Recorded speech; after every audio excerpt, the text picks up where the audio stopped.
Ayun, lumabas na guys. Okay. Success. Bali ngayon, lumabas ng ating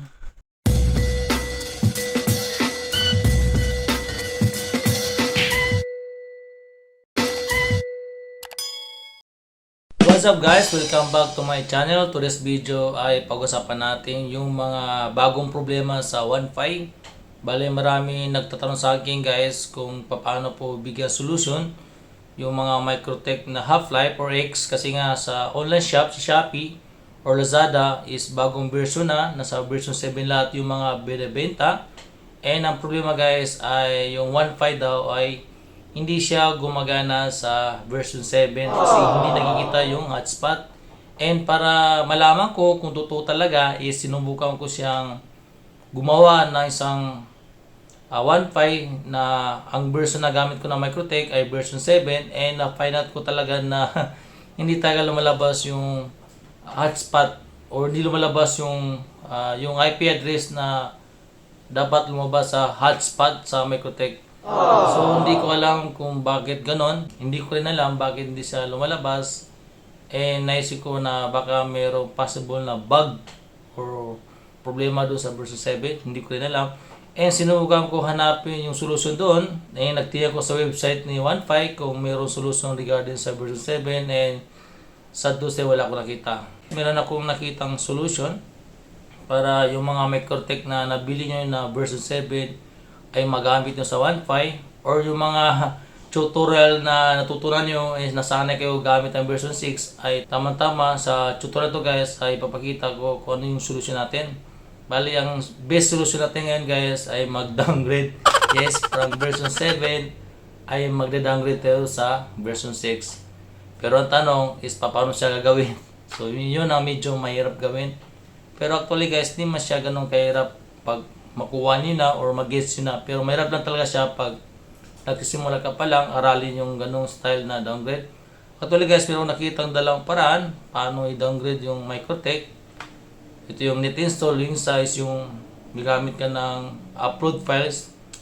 Paano ba? So hindi ko na lang yung i-explain, papakita ko na lang paano siya gawin.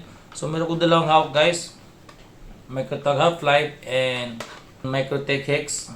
Yan, so itong dalawa guys ay papakita ko yung dalawang paraan na anong pwede natin gawin. Ngayon ay unahin ko muna yung Microtech Half-Life, tapos sunod ay Microtech X. So okay mag-alala guys, kung kayo nakabili ng mga version 7 ay meron tayong tutorial regarding dyan. Okay, so punta ko sa aking malupit na computer kasi nga doon tayo mag-config or doon tayo magde-downgrade sa ating malupit na computer. Okay. Okay guys, ito ang ating Microtech Half-Life. Ito yung susubukan natin i-downgrade from version 7 to version 6 kasi marami nagkakaproblema sa Wi-Fi na hindi siya gumagana itong Microtech. Pero huwag kayong mag-alala guys, na subukan ko na siya. Is problema talaga na meron talaga siyang problema sa version 7. Kaya pinaka-solution ay i-downgrade. Bali ito ating Microtech Half-Life ay connected sa aking laptop. Ito ang kanilang cable papunta dito. Bali hindi ko na patagalin guys, no, ay papakita ko kung paano sa i-downgrade at ano yung mga kailangan na software na kailangan natin gamitin para magawa natin siyang i-downgrade sa version 6. Okay, nandito na ako sa aking malupit na laptop. Bali ang aking connection na internet ay connected sa Wi-Fi. Tapos connected na rin ating Microtech Half-Life.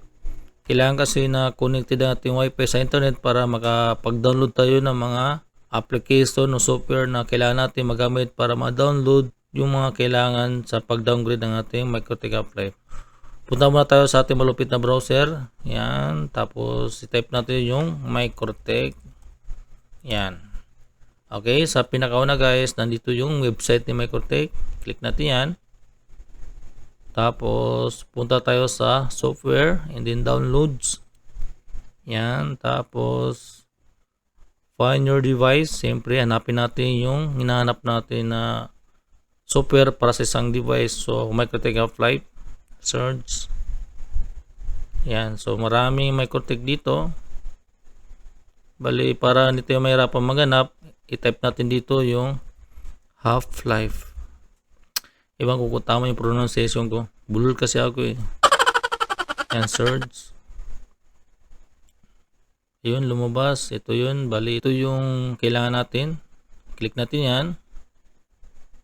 Yan. So, nandito lahat, no? Pero bago ko i-download, guys, pagkita ko muna na version 7 talaga yung MikroTik Half-Life na gamit natin. Click natin yung inbox. Yan. Tapos, connect tayo. Connect. Tapos, click natin yung system. Package. So, ito na yun, guys. So, nakita nyo, guys, version 7 talaga. Sad to say, hindi gumagana yung 1.5 sa version 7. Pero, meron tayong solution. Ito na yun. Balik gagawin natin ay papalitan natin ng version 6. Balik tayo dun sa browser. Yan. Tapos sa pinakababa. Yan. Tapos dito, guys, nakalagay version 7. Pero 6 ang kailangan natin. Kaya click natin yung more download. Bali, ito na yun. Bali, dito, guys, ang kailangan natin na version ay 6. Ito yun. Bali, click natin yung pinaka-latest sa version 6. Yan. Okay. So, download natin itong router OS. Ito yung gagamit natin na i-install natin na program. Yan. Tapos, para ma-install natin yung router OS, kailangan natin ng syempre yung hindi ko makita ito. Net install. Bale, Win64, Win32. Depende sa laptop na gamit nyo. Kung 32-bit yung computer nyo, ito yung download nyo. Kung 64, ito. Bale, sa akin 64. Ito yung aking i-download. Yan. Ito natin matapos. Yan. So, wala pa yung net install.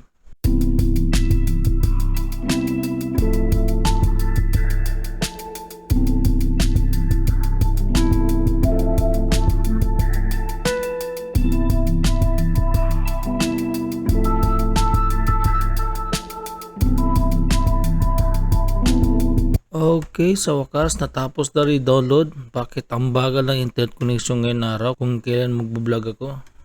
Okay, sunod na-download natin yung dalawang software na kailangan natin. Yung net install pati na rin yung router OS na version 6. Bali, ang gawin natin, guys, ay ilagay natin sa isang folder para hindi tayo mahirapan maghanap. Open natin yan. Yan. Tapos gagawa tayo ng folder sa desktop para hindi tayo mahirapan maghanap. Right click, new folder, lagyan natin Half-Life, downgrade. Tapos balik tayo dun sa download. Kunin natin yan, ito, pati ito. Tapos right click, cut. Yan.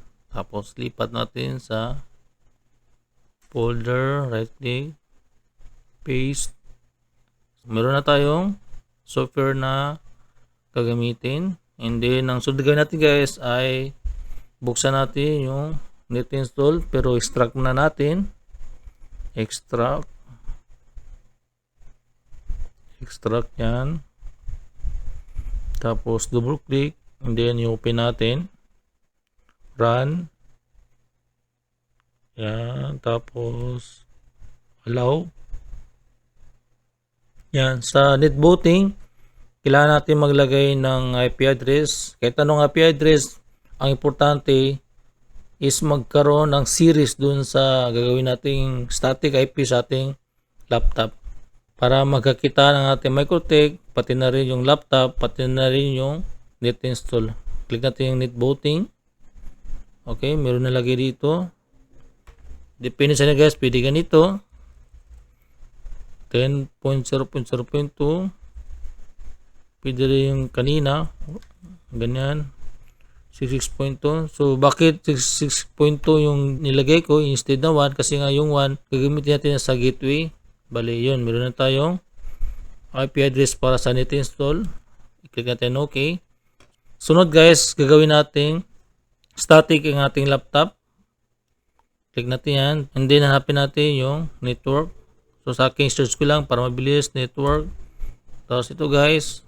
Ito, guys, makita sa control panel. Pero sa akin ginawa ay para mabilis lang yung paghanap natin. Okay? Click natin yan. Tapos ito, guys. right click, properties, and then i-click natin yung Internet Protocol version 4, tapos properties, and then maglagay tayo ng static IP. Click natin yan. Bali, ilagay natin dito 192.168.66. Dapat magka-series doon sa nilagay natin sa net install 66 tapos 3. Kasi yung sa net install 2, ilagay natin 3. Pwede rin 5. Basta po natin magka-series lang. So isang IP address lang. Subnet mask, yan. Tapos default gateway. Ito yung sinasabi ko na gagamitin natin. Default gateway na kaya hindi 1 nilagay ko doon. Yan. Kasi dito ko gagamitin. Yan. Tapos okay. Yan. So static na siya. Ang ginagawa ko guys para sure na gumagana yung ating static, ginagawa ko ay right click, disable, tapos enable para ma-refresh yung bagong static IP address na nilagay natin. Bali after niyan, balik tayo sa net install. Yan, tapos click natin yung browse. Hanapin natin yung ginawa natin na folder. Saan yun? Desktop yun, desktop.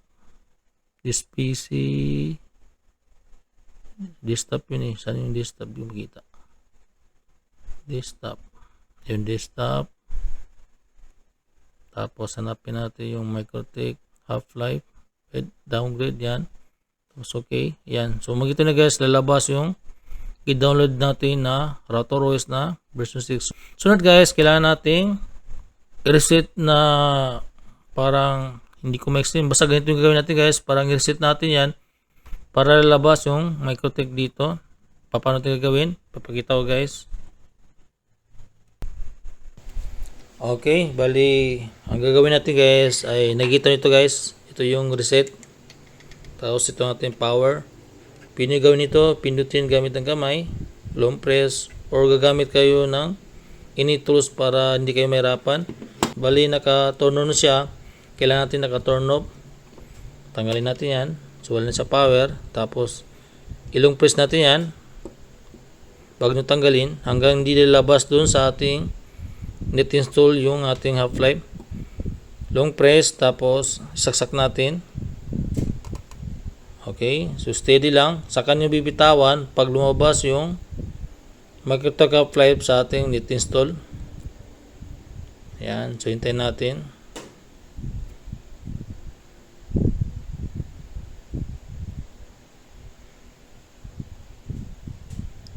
So ayaw lumabas. Okay, bali pag ganun guys, ulitin natin hanggang lumabas. Click natin ito. Ulitin natin yung proseso.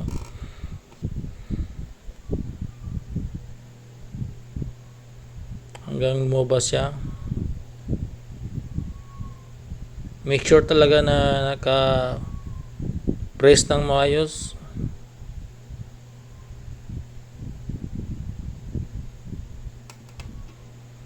So ayaw talaga lumabas. Ulitin natin.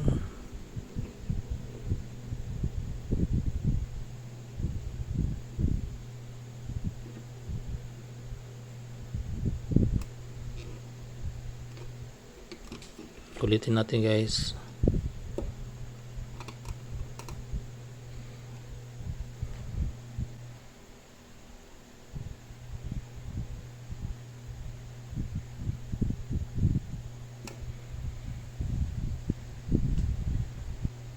Okay, pag ayun na lumabas guys, ang gawin natin, i-close natin yung net install and then buksan natin ulit. Yan, buksan natin ulit. Then try natin ulitin yung process. Turn off and then saksak natin, long press hanggang lumabas yung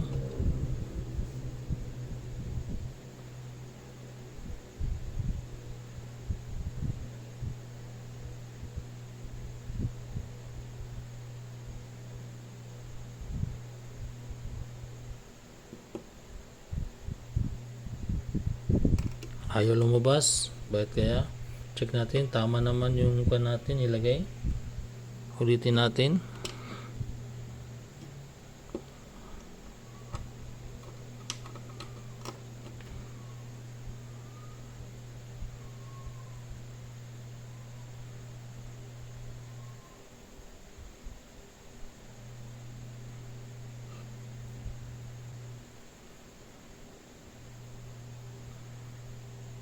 Ayun, lumabas na guys. Okay. Success. Bale ngayon, lumabas ng ating MicroTech 5. So, parang 3 times ko siya ginawa, 4 times. Paulit-ulit lang. At least kung maranasan nyo guys, ulit-ulitin nyo yung process. At least nagkaroon kayo idea. Bali, sunod, ang gawin natin, i-click natin yung ating ito guys. Yan. Tapos, and then yung ating, sana yun? Browser. Tapos, yan. Half-Life downgrade. Okay. Tapos, i-click natin yan. And then, install. So, ito natin mag-install. Makita nyo guys, installing. Yan. Para mabago na yung kanyang version. Parang nahirapan yata ako Samantala sa iba MicroTech, nilabas agad. Pero ito, ang tagal. Inabot pa ng 4 times. Yan, nag-install na siya. Kita nyo, nag-install na siya.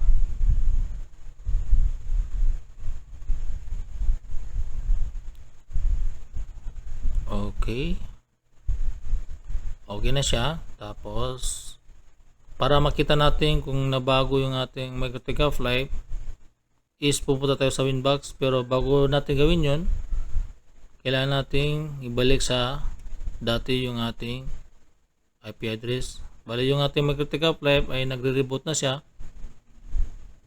Kasi nga, nalagay natin yung ating bagong version na RouterOS. Right click ito, properties, and then click natin yung Internet Protocol, tapos balik natin sa dati yan, tapos okay, yan, tapos buksan natin Winbox, nag-reboot ng aking MicroTech Half-Life, and then pwede natin makita kung may nabago ba.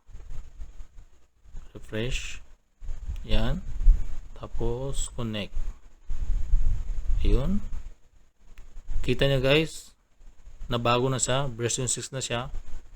Yan. At least meron tayong solution. Kung nakabili kayo ng MicroTech Half-Life na version 7, hindi siya gumagana sa 1.5, pili natin yung downgrade. Okay? So hopefully guys, meron kayo natutunan, and thank you for watching.